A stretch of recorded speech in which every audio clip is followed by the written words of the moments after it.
Hello, everybody. Welcome back. Today's featured guest on Getting to Know You, an Owners Club exclusive podcast, is Grant Lufkin. Hi, Grant. Hey, how you doing? Doing really well. Before we get started here, I'd like to remind our audience, please hit subscribe down below and give us a like for Grant's interview today. And also leave any comments that you might have and edify Grant in the comments. We'd love to hear from you. So, Grant, tell me a little bit about yourself. So, I am a traditional blue collar construction worker from Maine. So, I live in central Maine in a town called Bangor, and I grew up doing construction work and in a family who also had some rental properties. So, my parents have always had rental properties along the years. My father also does construction. So, it was really nice to leverage that skill and being able to scoop up these properties that were needed value added to them. So that was kind of what my parents did along the way. So I always knew of real estate and I always wanted to get into it, but never really had a direct path on how to do it or the best way to do it. Um, so what I did was went the traditional route. I worked at my W-2 and collected my paycheck and found a 3 unit apartment building and put 20% down. And that's how I got my first apartment building. Um, but it was painful, writing a $70,000 check and seeing it go away. And then, I have the equity in the property, but it's, I got thinking to myself, there's got to be a better way to do this than to have to put all this money down on a property in order to gain gain gain a piece of property. So Right. Yeah. And Bangor, Maine, correct me if I'm mistaken, but is that the home of Stephen King? it is. I I'm a King actually fan. Yes, I actually grew up less than a mile away from his house. Nice. So granted, it's not a very big place. So That's cool though. Your claim to fame. yeah, that's right. So tell me how did you get to Owners Club? I mean, you mentioned you bought your first triplex as a regular loan. How were you introduced to Owners Club? How did that come around? How All did you get right, into so creative finance? I'm gonna take the long way around the barn.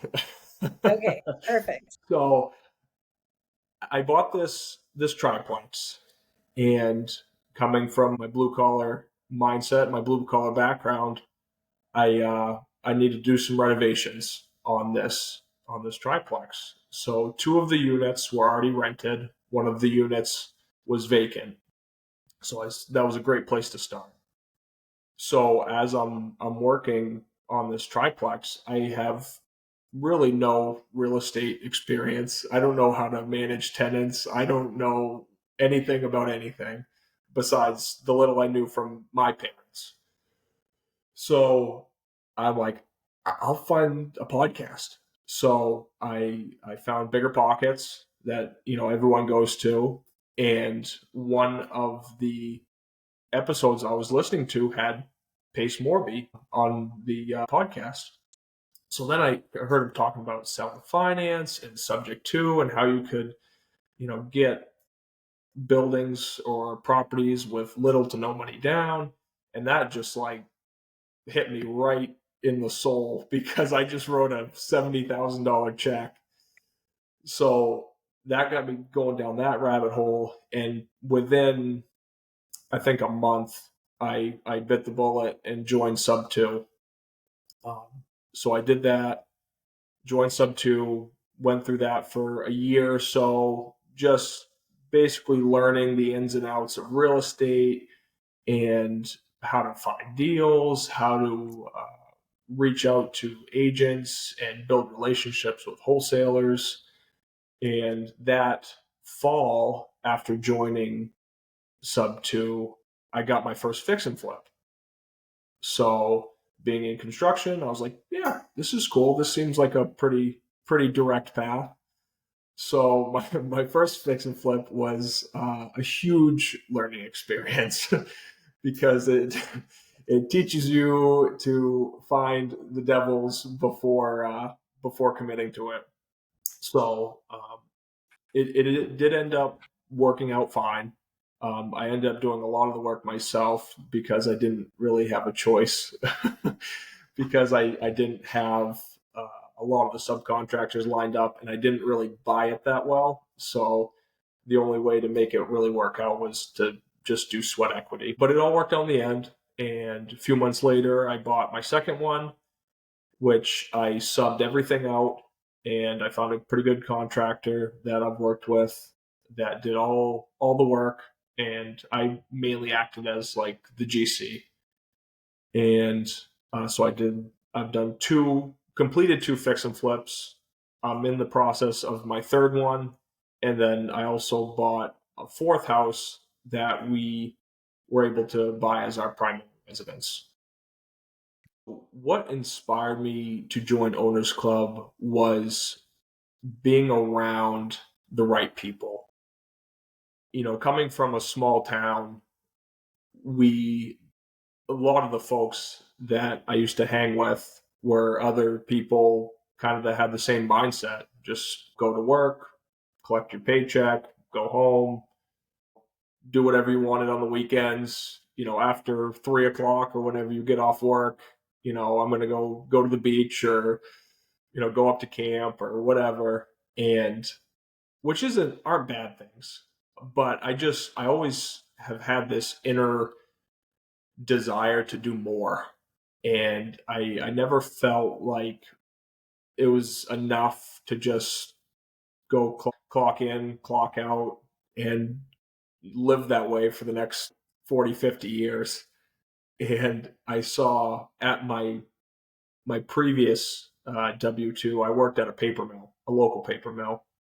And it was a good job. I had the golden handcuffs. They paid well, but I saw a lot of folks that worked there that were in their 50s, 60s. That was just their life. They worked their W-2 their whole life, and that was it. And they had pretty decent retirements and things of that nature, but it looked miserable. I'm like, there must be something bigger and better to do. And I didn't, great people. I worked with a lot of great people, but I felt like I needed to surround myself with the people that were in the position that I wanted to be in eventually. And so this past spring, I went to Squat Up down in Dallas, and they started talking about this owners club thing. And I'm like, I don't know, what's this? What's this all about? And then it was explained to me that, these were some high performing individuals that were in real estate, in business acquisitions, that were just doing it. They were out there doing it and they were successful. And I told myself, those are the kind of people I want to surround myself with. And those are the kind of people I need to get to know. So Yeah. that's what made me join Owners Club. And I'm so glad I did, because there are so many amazing people in this community that are at all different levels. There's people that are, right in their growth curve. There's people that are, kind of at the peak, and everywhere in between. And it's awesome. It's just an awesome group of people. So you mentioned that you're doing fix and flips right now. My next question is, what are you working on right now? Which was somewhat covered there. However, if there's an area you're looking to expand, what would that be? Sure. So currently, I'm actually working with another Owners Club member who's in a different market down in Florida.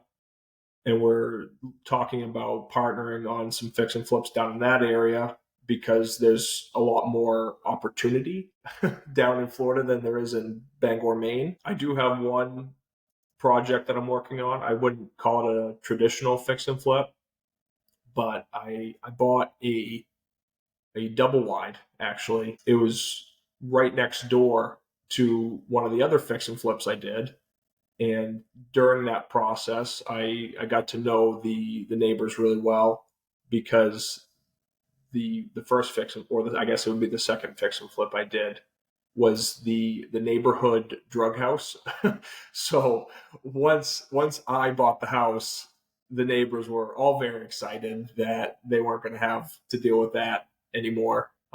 So I got to know the neighbors really well, and there was a gentleman next door who inherited this double wide from his brother who passed away, and it was a probate type situation, and so he inherited it along with his siblings, and but he was living there, he was living in the property, and was kind of getting harassed by his siblings that they wanted to just kind of cash out of it. So we got talking one day, and he said, you know what, why don't you buy my place? And I was like, okay. so so that one kind of fell in my lap. But I got a pretty good deal on it, and I have a buyer lined up to remove the double wide from the property, and they're actually buying that double wide for what I paid for it. So then I'll have the land free and clear, and I ordered another double wide, a brand new one to place on that lot. And then so pretty much besides the cost of the double wide, everything on top of that will be profit. Super smart. Yeah, Right place, right time. exactly. And if someone wanted to work with you, how can they bring value? So I'm always looking for more projects. I do a lot of the fix and flips in the Bangor, Maine area, but I'm also partnering up with other OC members down in Florida, in the Miami area. So if there's any deals that people have down there, always looking for private money lenders for these projects, and I will do some transactional lending if it arises. So if there's anywhere I can bring value to other folks, please feel free to reach out. Is Maine and Florida the two states that you're focused on primarily, or are you open to someone bringing you something nationwide? So for the fix and flips, that's where I'm focusing currently, but I'm also branching out into purchasing multifamily properties. And I'll purchase those in any landlord friendly state. So Maine is not a landlord friendly state, so Oh, so that's why I'm looking to branch out into these other markets. So pretty much anything 2 units and up. Trying to stay away from single family. If it was the right deal, I would consider it. But for the most part, 2 units and above is what I'm focusing on in landlord friendly states. And as well as mobile home parks, RV parks. Grant, if someone wanted to get a hold of you, how do you like to be contacted? So probably the best way would be to reach out to me on Instagram, DM me on Instagram. My handle is Grant Lufkin. So pretty easy. Yeah, that's the way it should be. It should be easy to find you. Yeah, I yeah. love it. Yeah, absolutely. Well, you heard it here, folks. Grant is looking forward to your DM on Instagram. He'd love to work with you. And will we see you in Monterey? Absolutely. I'll be there. Sweet. Same as Looking me. forward All to it. right. Good deal. Thanks, Grant. Appreciate you being here today. Thanks, Kathie.